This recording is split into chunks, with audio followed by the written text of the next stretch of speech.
sabar bulan prihatin. Dan sabar itu pahalanya surga. Artinya bagaimana? Dengan berpuasa di bulan Ramadan kita ini diajarkan untuk bisa merasakan bagaimana sabarnya orang-orang yang hidup serba kekurangan. Kadang bisa makan, kadang tidak. Kita diajari oleh Rasulullah SAW untuk supaya kita ini bisa merasakan bagaimana sabarnya mereka.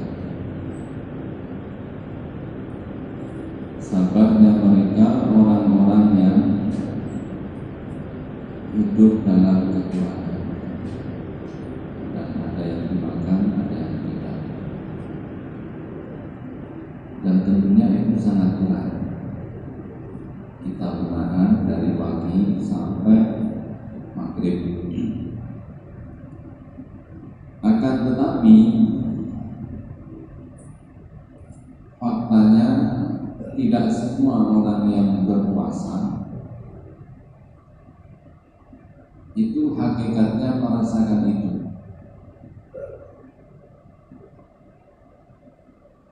Karena tidak memenuhi tata cara. Jadi ulama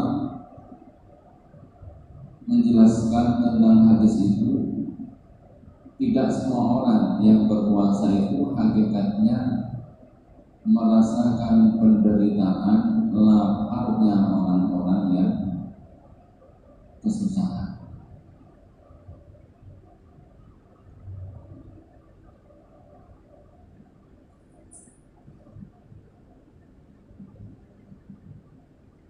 Bagaimana mungkin orang itu bisa merasakan itu kalau di malam harinya orang tersebut berlebihan dalam makan minumnya. Makan minumnya malamnya berlebihan.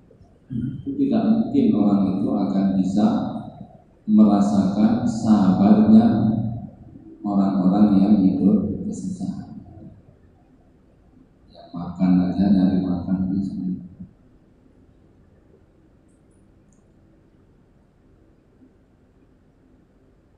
Maka dari itu orang-orang soleh terdahulu mengajarkan kepada kita di saat puasa Ramadan itu hendaknya di saat malam hari mulai maghrib sampai subuh itu kita dianjurkan untuk tidak banyak makan, sedikit makan, sedikit minum, agar supaya siang harinya betul-betul merasakan lapar, sehingga betul-betul merasakan sabarnya menahan lapar. Wa yanbaghi lis-sha'im an yuqallila min al-akli wa la yastakthira minhu wa dhalika hatta yadhhara minhu asar shaum. Hendaknya orang yang berpuasa itu sedikit makan, ibu kone sithik sawero. Sementara kita bukanya satu meja, apalagi kalau buka bersama, pas makan penuh, meja 10 dijajal penuh dengan makanan. Di situ jelas tidak mungkin mendapatkan esensi sabarnya puasa itu jauh sekali. Sementara kita makan buka puasa satu meja penuh makanan, jam 9, jam 10 makan malam. tembok ya bercantik. Nanti sahur ada satu piring. Itu banyak kosong. Jadi secara syariat kosong, tapi secara hakikat itu pindah makan. Makan siangnya dipindah di malam hari di walik.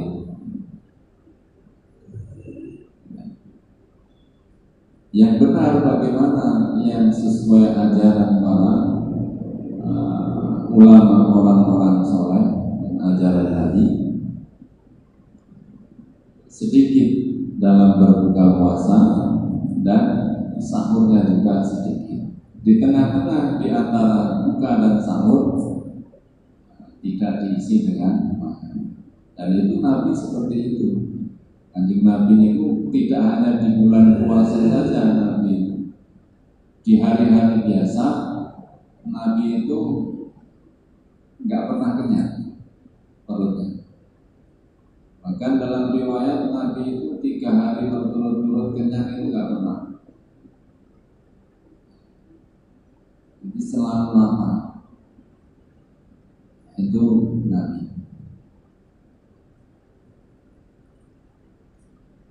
Jangan dibantah, kadang dibantah. Itu kan Nabi. Mesti jangan buat awal dia kan itu Nabi. Nabi seperti itu yang mencontoh, memberi contoh kepada kita. Karena dibantai terus harus menyentuh sopo. Nah, mau menyentuh siapa kita? Kalau apa yang dicontohkan Nabi selalu dibantah, itu kan Nabi. Terus ya. Kalau sampai bantah terus, sampai mau meniru siapa?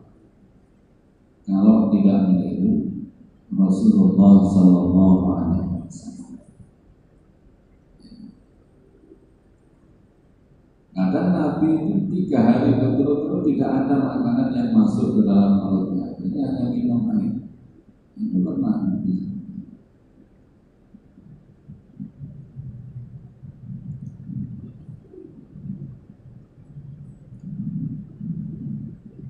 Tujuannya apa? Kita ini diperintah untuk sedikit makan, sedikit dalam berbuka puasa. Jadi sing biasanya niku sak piring itu situ bukone. Nanti sahurnya pun disitu. Jadi bukone setengah piring, sahurnya setengah piring. Nah ini sebenarnya.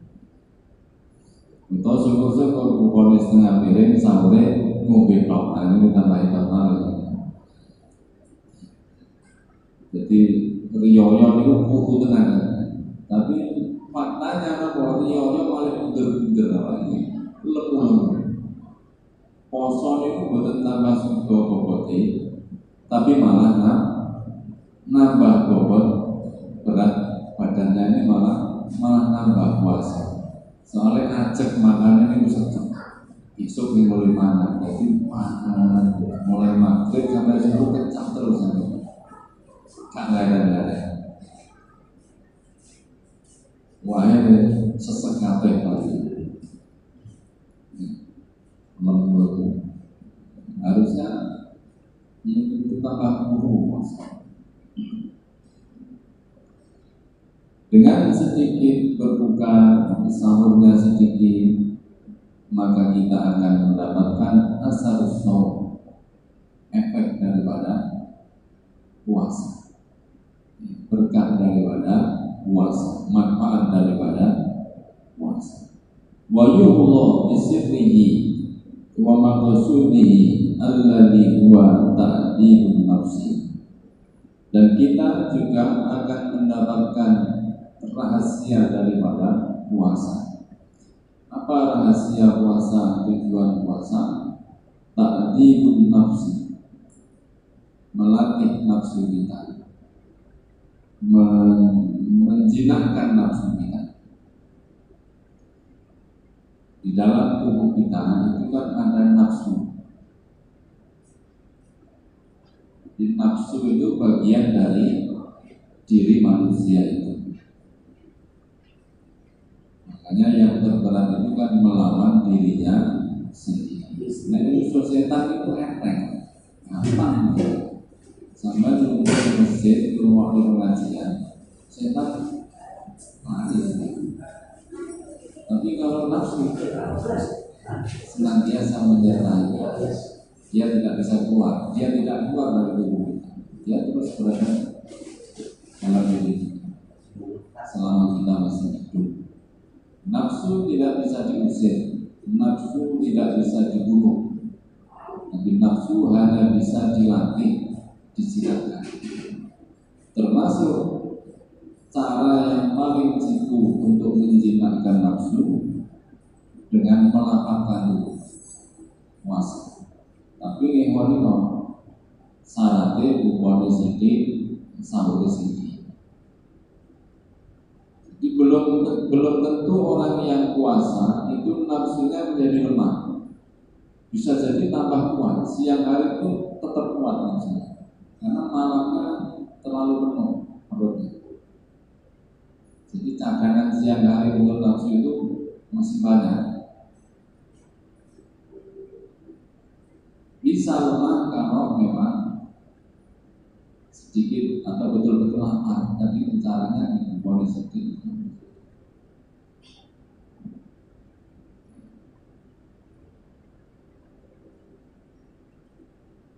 Saya kerja benar, bagaimana kalau kerja benar? Ya kalau memang kerja berat, ya tidak apa-apa. Tapi andaikan kerja berat, sampai kok mempraktekkan ini bagus, dan saya jamin nggak akan mati, nggak semaput nggak. Itu sudah dipraktekkan melalui uji coba. Nabi dan para sahabat itu perang Badar itu kan di bulan Ramadan, itu kan benar. Tidak ada yang pingsan gara-gara bukan puasanya sedikit sampai sedikit, ya kan? Kan sudah terbukti, berarti sudah terbukti. Sehingga tidak kuat itu niatnya kurang, niatnya kurang, kemauannya nggak ada. Nah, itu yang bikin tidak kuat.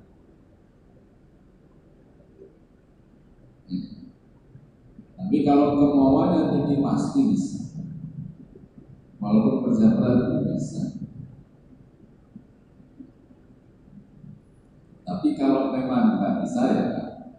Tapi bagi yang tidak kerja berat, ya memalukan sekali kalau buka puasanya sampai ibu. Nanti jam 10 makan lagi, sahur sak piring makan, itu ya memalukan. Setelah kita tahu ngaji ini ya misi-misi ya.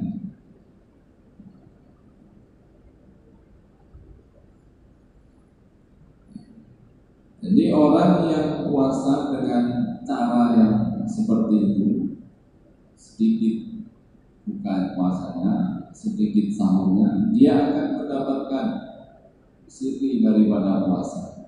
Apa siri daripada puasa yang terbesar? Ta'dibun nafsi, mendidik nafsu kita, melatih nafsu kita, menjinakkan nafsu kita, wa tad'ifu syahwatiha, dan melemahkan syahwatnya nafsu, melemahkan kesenangannya nafsu. Apa kesenangan nafsu? Hal-hal yang buruk. Nafsu itu ammaratun bisu. Nafsu itu senantiasa mengajak kita berbuat keburukan. Berarti kesenangan nafsu itu perkara-perkara yang buruk dalam artian buruk menurut syariat. Artinya yang tidak sesuai dengan syariat, dengan aturan-aturan agama. Itu kesenangan nafsu. Agar supaya nafsu ini lemah keinginannya, ya dengan cara dilapangkan tadi. Tapi puasanya yang benar, bukannya setengah piring sampai 30 hari atau kurma terlalu sampai sudah selesai. Nah, itu pasti bisa. pasti lemah. Sahabatnya nafsu itu pasti lemah. Fa'inna minju wa khulu bil ma'idah asaran adiman fi tanwiril qalbi. Sesungguhnya di dalam lapar, perut yang lapar, perut yang kosong, itu ada pengaruh yang besar pada diri manusia, pengaruh yang baik, yang positif pada diri manusia, fi tanwiril qalbi, di dalam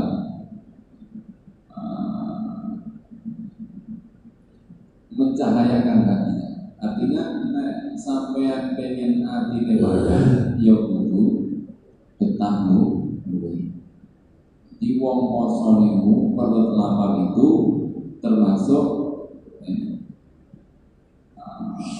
pengaruhnya, manfaatnya itu bisa menjadikan hati bercahaya. Hati ini makan, hati nek makan itu senang bisa amal soleh. Hati yang cerah itu akan mudah menuju kebaikan. Wa nasyatil jawari bil ibadah, semangat dalam beribadah.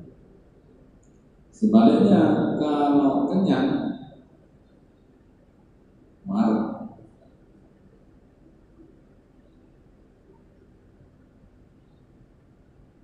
Aslul qaswah wal ghaflah wasyiba, aslul qaswah wal ghaflah. Kenyang itu sumber dari kerasnya hati, gelapnya hati, keras.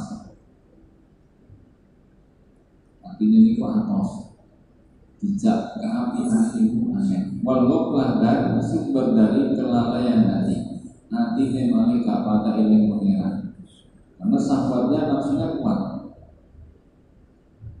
sehingga nafsu orang tersebut atau hatinya dikuasai oleh nafsu, sehingga menjadi lalai, lupa kepada Allah, gak pada eling pengiran. Nek lali tentang pengiran, lalai kepada Allah, otomatis akan jauh dari amal soleh. Sampean sholat dulu mergo eling pengiran. Nek ati nek eling pengiran ya gak sembahyang. Sampean qiyamul lail karena apa? Eling mesti eling ingat Allah. Tapi kalau lalai tidak mungkin sampean diam. Termasuk penyebab lalainya hati kepada Allah adalah perut yang penuh dengan isi makanan. Wal kasal an ta'at, termasuk bahayanya kenyang diwarep niku mawon mboten saya. Apa meneh keluarga sampai kaisar kan. Nah kalau Nabi yang terkenal yang kita ketahui, Nabi itu kalau makan berhenti sebelum kenyang. Kalau kita berhenti setelah kenyang.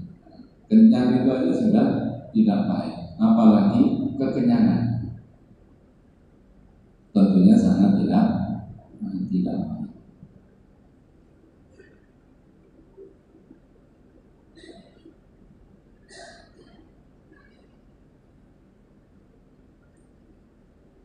Orang itu kalau memang betul-betul lapar,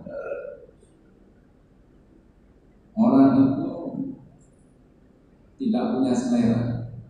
Artinya tidak punya selera itu makanan apapun enak. Nabi itu makan sederhana, tidak bermewah-mewah. Kok enak? Karena lapar. Orang wong adanya orang itu makan pilih-pilih karena belum lapar, makanya punya selera. Bila tahu tempe nggak selera. Kenapa? Karena belum lapar. Tapi nek betul-betul lapar, nggak ada pahit lapar. Nah, itu santri paham biasanya. Kalau anak pesantren biasanya paham karena biasa loh misalnya. Jadi tempe namanya sembarang yang disempurna ya. Karena lapar kan. Adanya orang itu makan itu pilih-pilih karena belum lapar. Makanya ada ungkapan lauk-lauk ternikmat itu adalah lapar. Ono nek wong iku makan gak selera. Jaluan sing ngene yang aneh-aneh karena belum lapar. Jadi makan lapar. Agar sekolah campurnya kalau tempe ini enak, kalau tenang. Ono nek gak enak itu berkau durung.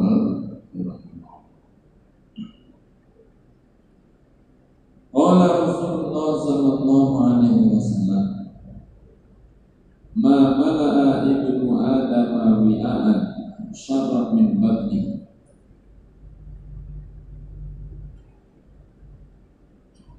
Tidaklah seseorang itu memenuhi wadah yang terburuk, yang paling buruk kecuali perutnya. Artinya wadah yang penuh dengan isi sing paling elek niku weteng yang dipenuhi dengan makanan minuman. Di perut yang dipenuhi dengan makanan minuman itu sak elek-elek wadah, luwih elek roti buah. Lebih buruk dari tiba. Apa perut yang dipenuhi dengan makanan minuman. Padahal halal, walaupun halal, apalagi yang haram. Kalau enaknya makanan minuman yang haram.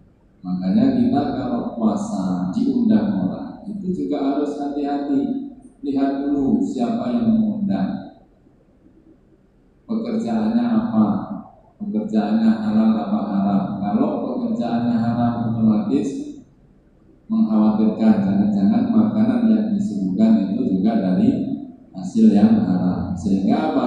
Akan merusak pahala puasa. Sing halal wae nek kakean elek apa meneh sih makanan yang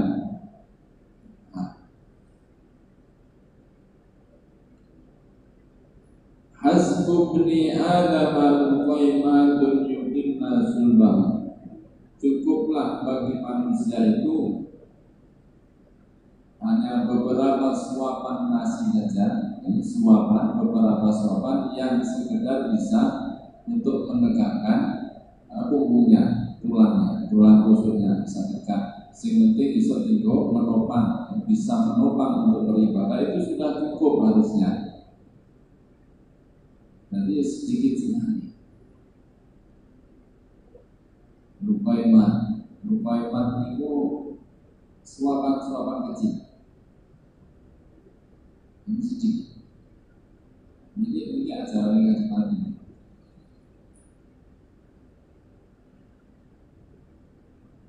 Nah, kamelan prakteknya itu setidaknya ojo pati sering warken atau nonton. Marah nih war biasanya benar ojo sering war. Kalau memang tidak bisa suapan kecil, jadi sedikit seperempat ini mungkin setengah piring, seperempat piring, sangat lepek nih. Nih sangat.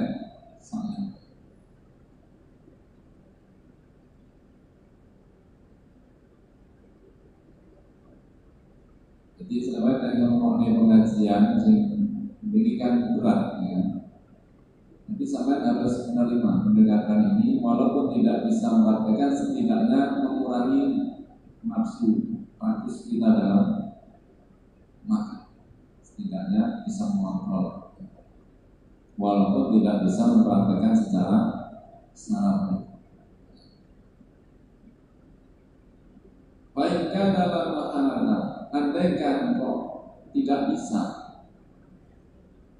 untuk suapan-suapan kecil tadi, wasulusun li ta'amihi wasulusun li syarabihi wasulusun li nafsihi. Hendaknya kita bagi tiga perut kita. Betang kalau sampean ini dibagi telur, sepertiga untuk makanan, sepertiga untuk minuman, sepertiga untuk nafas, ambekan. Ojo dibagi panganan kabeh, ambekane kangelan, mungkap banget. Mari terawih kan kuat. Mergono wong boleh kagian sampai gak iso ambekan. Dibagi ini sepertiga makanan, sepertiga minuman, sepertiga kosong untuk nafas. Mengqala ba'duhum idza syabi'at al-badnu ja'at jami'ul jawarih wa idza ja'at al-badnu syabi'at jami'ul jawarih.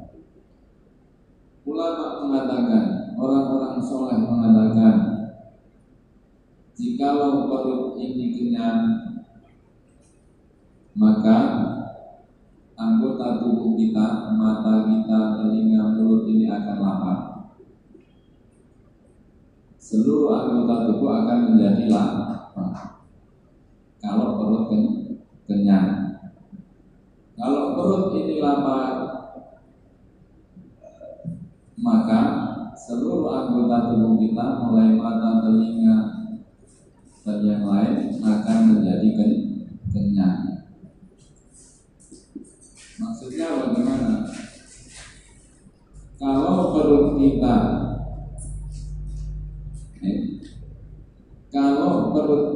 itu kenyang, anggota tubuh kita, mata kita, mulut kita, telinga kita akan lapar. Makanannya mata itu memandang,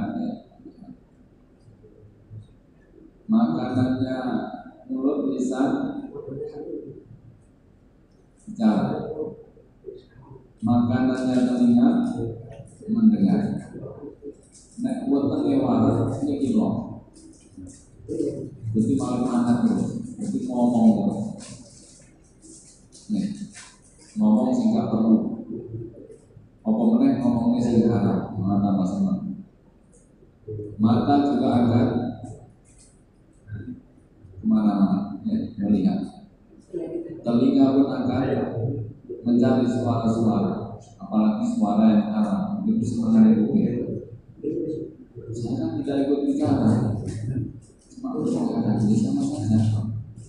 Yang berbicara dengan yang mendengarkan dosanya sama. Misalnya ada orang yang ngerasa uang, sampai di situ, sampai nggak ikut ngerasanya, cuma mendengarkan, mendengar setia. Itu sama saja misalnya. Tapi kalau perut ini lapar, mulut kenyang, mata kenyang, telinga kenyang. Kebalikannya, kalau perut lapar, maka anggota tubuh ini akan kenyang. Sampai harus tolong tenang, jangan ngomong aras-aras penting. Tolak-tolak ya salah-salah. Ngomongnya malah ketel nggak ada ngomong yang berlong-long. Nih. Oh, bos deh, yang berbuat ini, mau apa? Tapi nek buat kami marah, bisa ngomong, iya, mengatakan ini, mendengarkan, manfaatnya perut. Tapi kalau pada nih digarisbawahi, tidak semua orang puasa merasakan seperti itu, merasakan kenyangnya mulut, kenyangnya mata, kenyangnya telinga. Nek umone sak meja jam 10 ibu sahur sak piring, itu tetap siang hari mulutnya akan lapar. Itu butuh sangat pekoni itu sampai kurma tadi nggak mau beli putih. Nah, itu salah ngomong kenal orang-orang merumah ngomong itu ketan